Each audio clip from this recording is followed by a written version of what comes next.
All right, power finesse is, I get my rods here. And your pointer. Okay, pointer. I need a pointer for what? I'm going to point at myself. It's a way of catching fish quicker than you would in a traditional manner.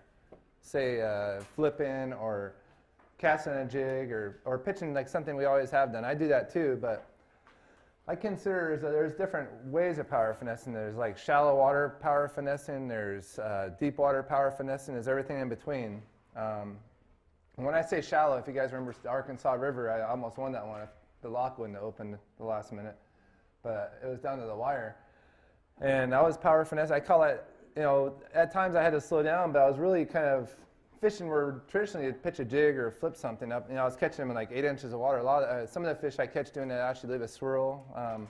And I actually a lot of times put the bait up on the bank and then kind of pull it off and swim the drop shot out. And I'm talking about a drop shot, and sometimes I use a shake head, same way. But it's just a more effective way of putting fish in the boat, a quicker way.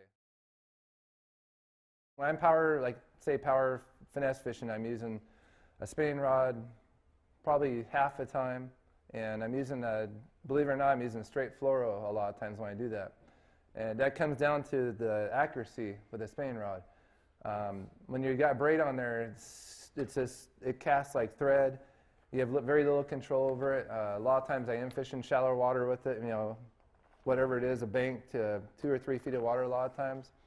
And maybe down to about 8 or 10, I like fluorocarbon, straight fluoro from the, you know, no leaders. It gives me a little more control. I don't have the knot to deal with when it comes off the spool. It's just the same every time. So you can get really accurate. You can actually start to hit cups like you would a bait caster after a while, after you've done it for a while. And it's just more accurate that way. Plus, the line kind of is more controllable. You get 10-pound braid on there, and you are pitching and flipping. A lot of times you're on docks and stuff, and cypress trees or bushes. You might, you know, a stump or something. You're also running into you can get tangled up much easier with braid, especially the light braid. Fluorocarbon's more forgiving, so you end up hitting the object or getting up on the bank.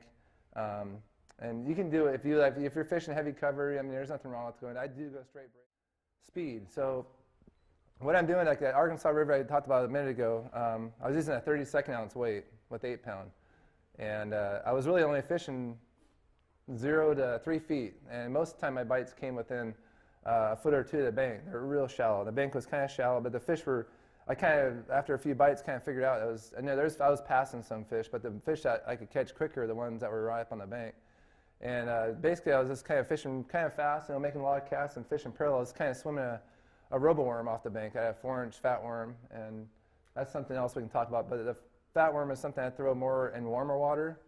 And I'll tell you this right now. And the colder water, like right this time of year, I throw a skinny worm. I throw robos, but there's other worms like that. There's like say, for instance, if you throw a lot of zoom, there's swamp crawlers and stuff, and they have a knockoff of the robo too. But I throw a skinny and a fat, and that's pretty much all I drop shot. I got a new wacky rig worm coming out, but the skinnier worm tends to move easier, more, I guess you can say, a snake-like fluid action. So you barely put any movement in it, and the worm folds up and moves around a lot. And that seems to get colder water bass better. And then as you get no warmer water, like I'm saying about the Arkansas, it was really hot. It's more of a rigid action stiff, so when you move the worm, the kind of whole worm moves in one instead of slithering around. And as it gets warmer, I go to that fatter worm. But I'll use that for instance. Chicago, I almost won the Classic doing it, and that was kind of speed finesse fishing. I actually fished behind a bunch of guys, including Rick Klon and I think Gary and Timmy Horton was in there, and they're all cranking. They're all doing traditional fishing, and this is when the drop shot was new. It's when Mark Davis won. And I'd been drop shotting probably over 10, 15, 12 years at that point. And so I kind of caught on pretty quick to it, the way the water looked and the way the bank sloped and the amount of cranking pressure and pressure that the place was receiving.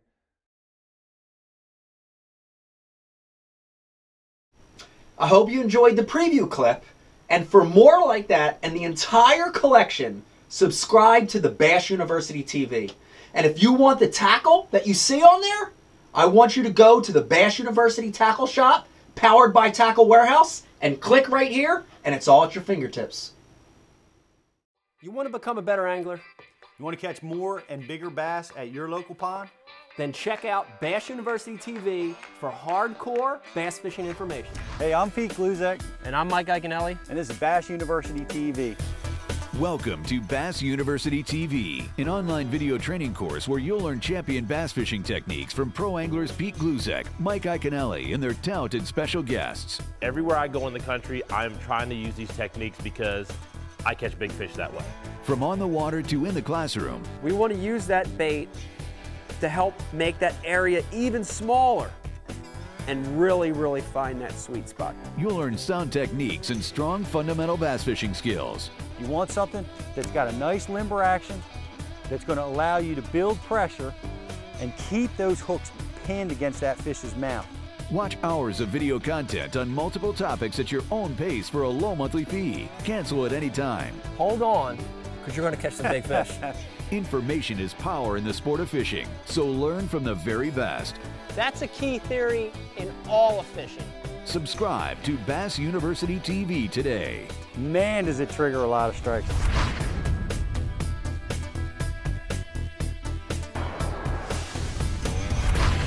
Here's the part that you're not going to hear anywhere else. This is the Bass University TV exclusive.